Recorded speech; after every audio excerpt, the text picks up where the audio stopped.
I'm Gina Acosta, Editor-in-Chief of Progressive Grocer, and welcome to another episode of the Top Women in Grocery Podcast. This is a podcast focused on the trends, topics, and interests that move women forward in retail. So in this very, very, very special episode, we are going to actually lift the curtain on how Progressive Grocer selects its top women in grocery for the year. And that's actually the awards program that this podcast is actually named after. Our Top Women in Grocery Awards program is now in its 17th year, and it's the most prestigious awards program for women in the grocery retail business. So with me today is Progressive Grocer's awesome managing editor, Bridget Goldschmidt. Bridget is Progressive Grocer's own top woman. She's a living, breathing encyclopedia of grocery knowledge, and she's been tirelessly for real, working on PG since TWIG began.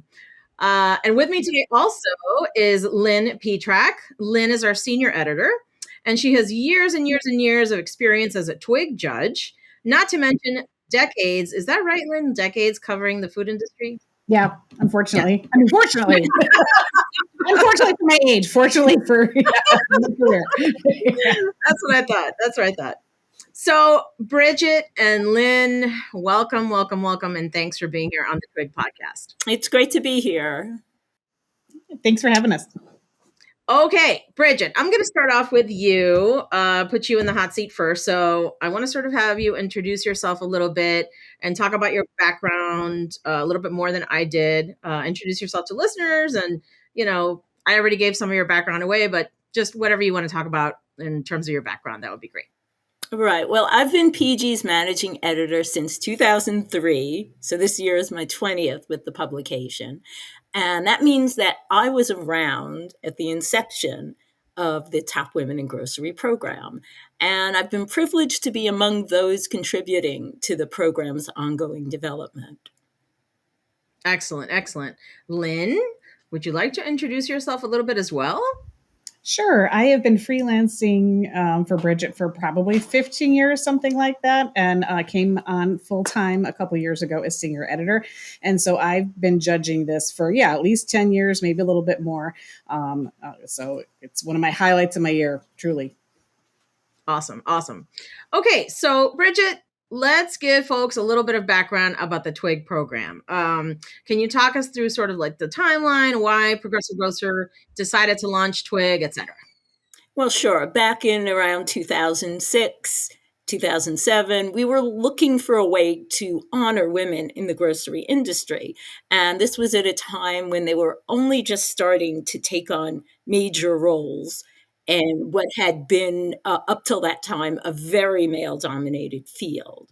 So after some brainstorming, the core idea for TWIG was born, and we've been building on it ever since.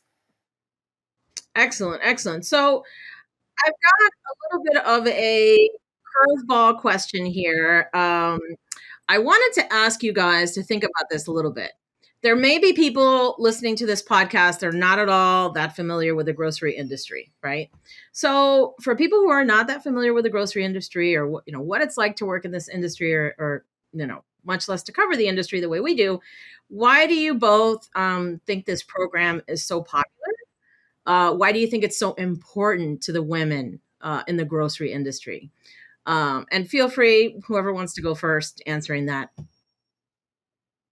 Ooh, that's a good question. Well, I think you see it when you go to the awards ceremony, how excited everyone is, and not just to look great and be with each other, but it's being recognized. Everybody works so hard day in, day out. And for a lot of these women, since they were teenagers working in this industry, and to be able to be recognized like that I think that's just, it boils down to that. No, I totally agree with that. The recognition piece is really important. I think we have a lot of unsung heroes among our honorees. They work long hours. They have a lot of responsibility and a lot of difficult things to deal with, and so the chance to be sort of honored and made much of and spotlighted, I think is a definite draw. We saw during the pandemic that grocery retail was recognized as an essential business, an essential service. And I think, it's been a couple of years now and people sort of have forgotten about that. And a lot of consumers are really upset about inflation and egg prices and all this stuff. But, the vast majority of people in the grocery industry work really, really, really hard. And the vast majority of frontline workers in the grocery industry are women. So, it's really important, I think, to honor and recognize these women, and they really appreciate that, and it's really evident in how engaged they are with this program that we have. So, and I think the number of submissions that we have is a testament to that. Look how many submissions we have. Right. So that's really a testament to the people that want other people to be recognized within their organizations too. Exactly. Okay, so let's talk about actually the TWIG Awards program process, right? So Bridget, let's talk about the categories. There's 3 different categories for honorees. Break down the 3 categories for us, for TWIG nominations. Maybe talk about the entry form a little bit, whatever you can shed light on. Sure. The program consists of 3 categories. We have senior level executives, that's titles of vice president or higher, rising stars, which are titles lower than vice president and area region director, and store managers, titles of store manager, director, or leader, and assistant store manager, director, or leader. Now, the form will ask for information on 3 of the nominees' achievements during a given time frame. So for this year, it's from April of 2022 to March 1st of this year. And for repeat nominees, we want 3 new achievements for the time period indicated. So not anything previously that they were nominated for. And so nominators writing about a repeat nominee can just go straight to that section. They don't have to fill out both because they would be identical in any case. So there's a little tip just for people that are filling out nominations. No, that's something that I totally forgot about. I totally forgot to bring up the Hall of Fame. So, Bridget, can you talk about the Hall of Fame and what it takes to be a TWIG Hall of Famer? Yes. When you mentioned repeat. Yes, that's right. A few years back, we decided to honor those women who have been honorees on multiple occasions.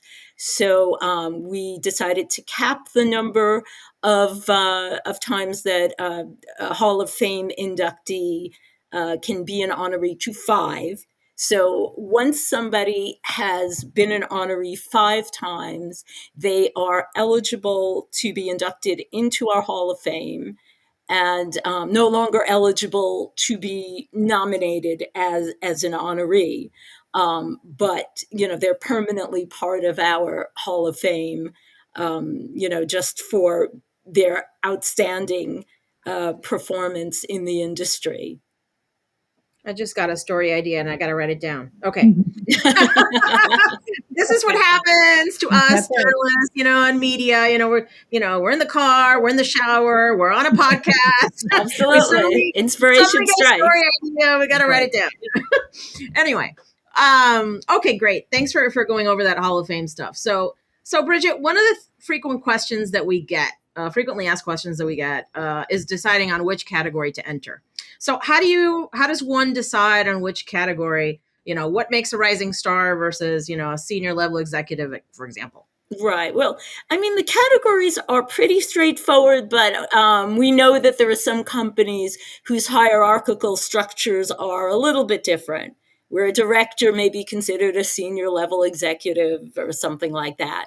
So as a nominator, if you're really not sure where your nominee belongs, or you have an explanation for why somebody with a certain title is actually considered one category rather than the other, you can tell us about that. You can contact us if you're unsure at all where your nominee belongs.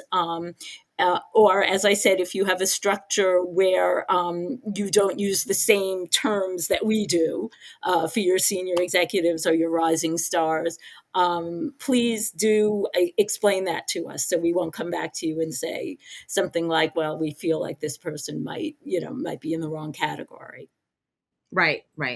At some point during this podcast episode, we're going to share all of our email addresses. So for anybody who has any questions about categories or anything else, you can reach out. So Lynn, I think you had something to add.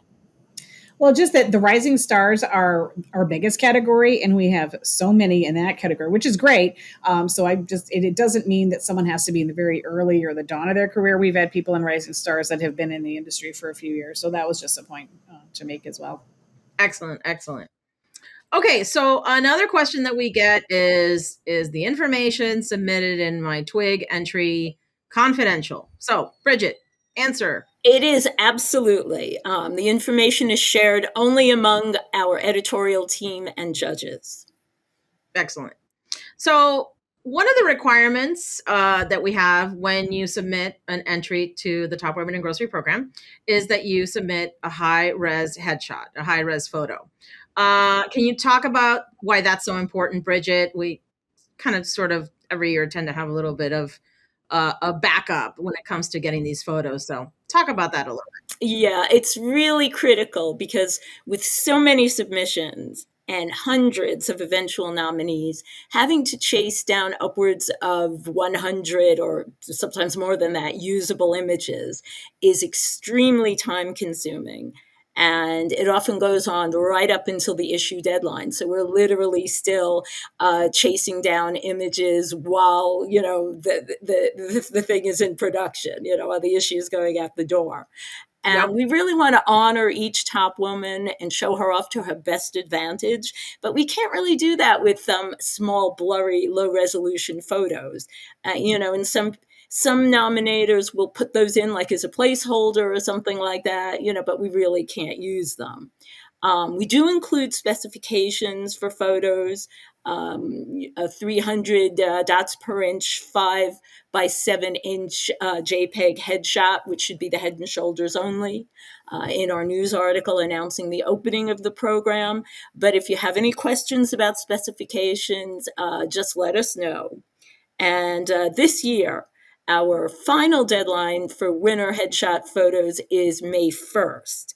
After that, those honorees without images will not be included in the issue.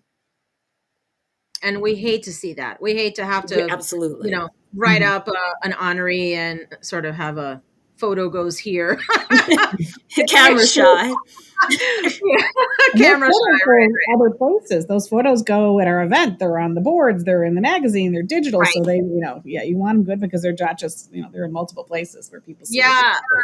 It was really awesome how during last year's TWIG Gala, we had everybody's photo in the lobby area near the sort of red carpet that we had before the doors to the gala. So it was really nice. So we definitely want to have everybody's photos available. So, okay, let's talk about sort of the requirements of the form, the requirements of being selected as an honoree. And one of those requirements is actually sort of professional accolades, community service, those kinds of things. So, Bridget, how important are those requirements to the entry? It's incredibly important because we see top women not just in terms of their dedication to their individual jobs, but also to the wider industry and to the community. And for this reason, the professional community information section of the submission is now required rather than optional. Exactly. Lynn, what say you about this? Well, that really, for me, that throws it over the top because quite often when I'm judging, I have a lot of M's for maybes, and I have to go back and go back and go back. And the thing that sometimes elevates a nominee to a winner for me is the community service. And sometimes even I'm so blown away, I don't know about you guys, by the amount of service these people do. And then I hurry up and volunteer for something myself because I feel bad. They're amazing. And so I think that really does put it over the top. They are amazing. They are all amazing. What they do, it makes me very emotional just to read these entries and what they do in their communities. So, okay. So both of you, this is probably the most important question that I'm going to ask you during this podcast. So can you talk about what we are looking for, what Progressive Grocer is looking for when it comes to a winning entry for TWIG? What makes, a top woman in grocery? So Bridget, you go first. Sure. There were a few things that I actually touched on in a column that I wrote for our print magazine last year. And chief among them is to provide specifics when discussing the achievements of a prospective top woman. We want details, including metrics, if available, like how much money somebody actually saved the company, or like actual numbers if they exist. At the same time, a dry recitation of facts often doesn't express the true character of a person. So we want you to absolutely talk about how great your nominee is, as long as you ground that greatness in real life examples. And another pointer is to be as clear and precise as possible in your submissions. Poorly written entries or those using obscure, unexplained terms of art will have judges scratching their heads trying to figure out what the nominator is attempting to say. Making little comments in the PDF, like exactly. Right. And I mean, obviously some companies have their own jargon, they have their own ways of expressing things, but we're just editors here. We're just poor, simple editors. So try to, make it as easy for us to understand, just what the achievements of your nominee are, So short, simple sentences with correctly used words work best to describe the achievements of your nominee. Excellent. Lynn, what say you? Well, I have to agree with our TWIG guru. There's not much to to add to it, except with the specifics. Sometimes when you read them, I'll put like, oh, this would be a great nominee, or a great winner, but I don't have the specifics that I need to kind of put this one over the top and to just kind of vault it over to the winner file. So that is hugely important. And another one, and not too many people do this, but I would advise against, if you have multiple people in one company, cutting and pasting very similar copy for different nominees. And not too many people do that. You'll see it once in a while, but just, every person's an original. And I think the submissions are as well. Awesome. Perfect, guys. Thank you so much. So let's lift the curtain a little bit on what happens after someone submits a TWIG entry. What is the judging process like? Bridget? Okay, so we log the entries as they come in on a long Excel spreadsheet. And once the nomination period has closed, we divide up the entries among our judges in teams of 2 to discuss the entries and agree whether each nominee should be a top woman. If the judges in a team can't agree on a nominee, it goes to a third tiebreaker judge. And then each team submits their list of honorees, and we compile them into one master list of all of the honorees. Yes, and all of these judges are, people who have extensive experience in the industry and have all been doing this for a long time. So it takes a long time. Go ahead, Lynn. Go ahead. I think that kind of speaks to it too, because whoever I'm paired up with at the time, we almost always agree, probably 90% of the time. And I think I've only used a tiebreaker a couple times. So I think that does speak to when we see it, we know it for a really good submission that has all the things that we just talked about. So, and we do take the time. I mean, there's like upwards of 1,000 entries, and all of the submissions and entries get that careful look, and sometimes a couple or 3 looks. Right. Exactly. Okay. So Bridget, what is the quote unquote prize for being honored as a top women in grocery by Progressive Grocer? What happens when they win? Right. Well, leaving aside the considerable bragging rights and the pride of being recognized as an outstanding member of the industry, There is inclusion in our June issue with your photo and write-up, the opportunity to attend our in-person November Leadership Development Program and Gala, and an actual physical glass award that is presented during the latter event. And it's a very celebratory affair. Everybody has a really great time. There's a lot of,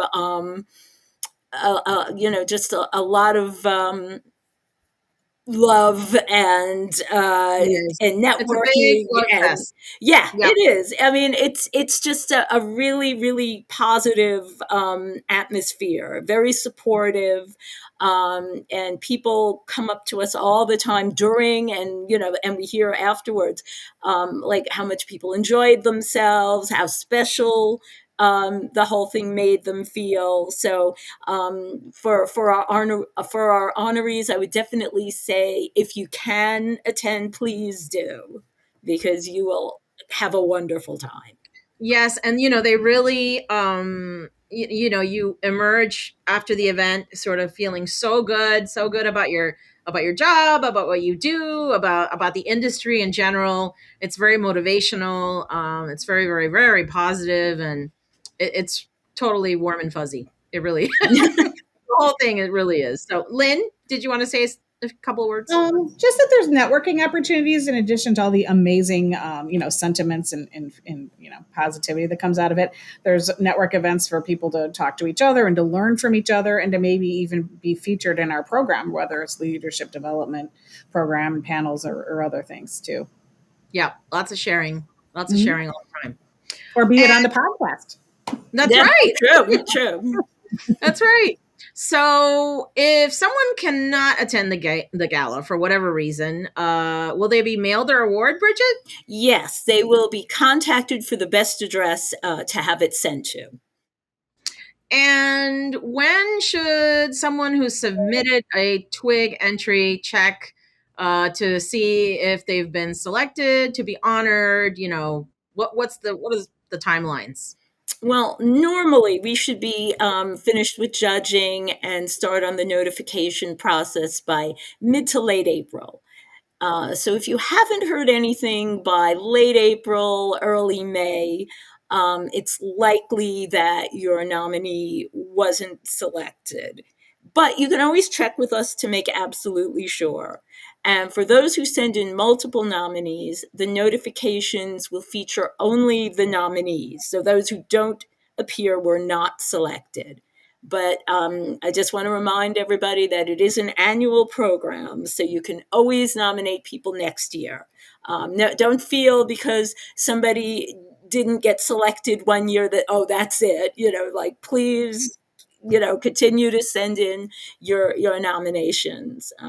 As Lynn already said, we will read it with attention, and we will make our decision. And it is, as Lynn can attest, it is a very, very difficult very difficult decisions, because as I've often said, I mean, everybody who is nominated is outstanding. So it's really a difficult decision to pick, the top women for a given year. Absolutely. And you know what? You do want to continue to send in your entries every year because you want to be in that Hall of Fame. There's a nice little special part of the gala where we celebrate people who are inducted into the Hall of Fame and all of that, and you get a special Hall of Fame award. So continue to send in your entry every year. So, Bridget and Lynn, this has been absolutely wonderful. Thank you very much, both of you, for being here on the TWIG podcast. It was great to be here. Yep. And good luck, everybody. I guess this would be a good time for you guys to maybe share your email addresses in case anybody has any questions and wants to reach out. Oh, sure. My email address is bgoldschmidt, BGOLDSCHMIDT @ensembleiq.com. And I am L Petrak, so LPETRAK @ensembleiq.com. And my email address is Acosta. So it's G like George, ACOSTA at ensembleiq.com. So thank you again, both of you. And for more information about the Top Women in Grocery Awards program or podcast, please go to progressivegrocer.com/podcasts. You can find out all the information that you need there. And you can also subscribe to this series wherever you typically listen to podcasts, on Apple, Google, and Spotify. And I'm always looking for ideas. We're always looking, especially Lynn and I sort of tag team on this podcast, recording episodes for it. So we're always looking for ideas and guests for the podcast. So if you have an idea for the podcast, please send us an email. Again, my email is gacosta@ensembleiq.com. Send me an email about your idea and we will more than likely follow up with it. So I'm Gina Acosta, editor-in-chief of Progressive Grocer. Thank you again, Bridget and Lynn. And to all of you out there listening, see you next time. Thank you so much.